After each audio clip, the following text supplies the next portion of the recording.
Bismillahirrahmanirrahim. Assalamualaikum warahmatullahi wabarakatuh. Perkenalkan, nama saya Satina dari kelas RC1 Prodi PGSD Universitas Trimegara. Video ini untuk memenuhi tugas mata kuliah pengelolaan pendidikan yang diampu oleh Ibu dosen Ibu Ika. Baiklah, langsung saja. Di sini saya akan menjelaskan tentang pengelolaan tenaga pendidik dan tenaga kependidikan. Kata pengelolaan berasal dari bahasa Inggris, yaitu manajemen, dan istilah Inggris tersebut lalu diindonesiakan menjadi manajemen.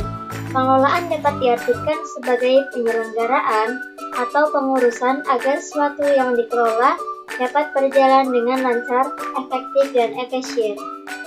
Pengelolaan juga dapat diartikan sebagai penyelenggaraan kegiatan dengan memanfaatkan seluruh sumber daya yang ada yang telah direncanakan untuk dilaksanakan serta dievaluasi secara teratur menurut prosedur tertentu guna mencapai tujuan yang telah ditetapkan. Dan di sini juga ada aspek-aspek pengelolaan tenaga pendidik dan tenaga kependidikan.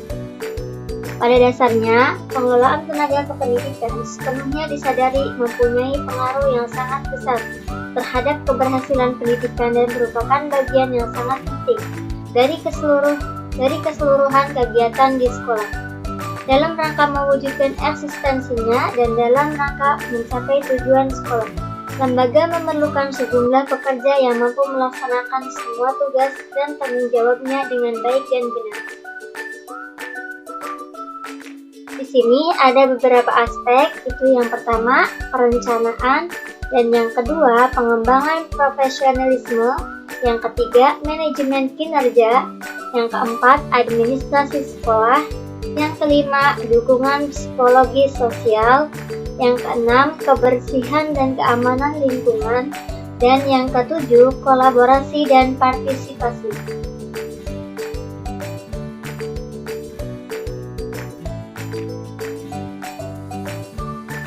Tujuan pengelolaan tenaga pendidik dan tenaga kependidikan. Ada beberapa tujuan khusus dari pengelolaan tenaga pendidik dan tenaga kependidikan. Di antara lainnya, yang pertama, meningkatkan kualitas pengajaran. Pengelolaan yang baik dapat membantu meningkatkan kompetensi dan profesionalisme tenaga pendidik sehingga mereka dapat memberikan pengajaran yang berkualitas kepada siswa. Dan yang kedua, meningkatkan efisiensi dan efektivitas. Pengelolaan yang efisien dan efektif dapat mengoptimalkan pemanfaatan sumber daya manusia, waktu, dan fasilitas yang ada dalam proses pembelajaran. Yang ketiga, meningkatkan motivasi dan kesejahteraan tenaga pendidik dan tenaga kependidikan. Dengan pengelolaan yang baik, tenaga pendidik dan tenaga kependidikan akan merasa dihargai, didukung, dan memiliki kesempatan untuk mengembangkan diri, sehingga dapat meningkatkan motivasi dan kesejahteraan mereka. Yang keempat, meningkatkan partisipasi dan kolaborasi. Pengelolaan yang baik dapat mendorong partisipasi aktif dan kolaborasi antara semua pihak terkait, seperti kepala sekolah, guru, staf administrasi, orang tua, dan siswa dalam pengambilan keputusan dan pelaksanaan kebijakan. Yang kelima, menciptakan lingkungan belajar yang aman dan nyaman.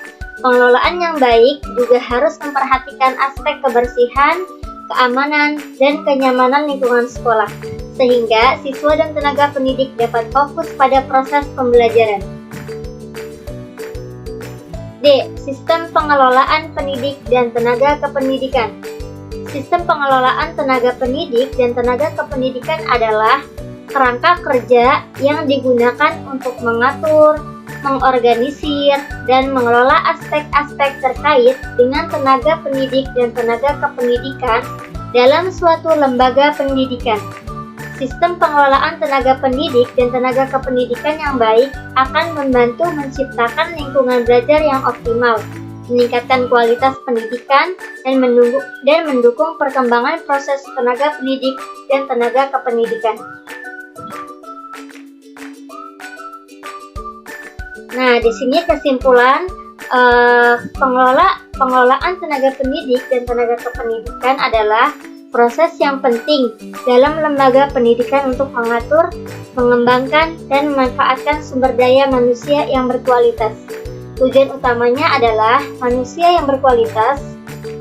Pendidikan menciptakan lingkungan belajar yang optimal dan mendukung perkembangan profesional tenaga pendidik dan tenaga kependidikan.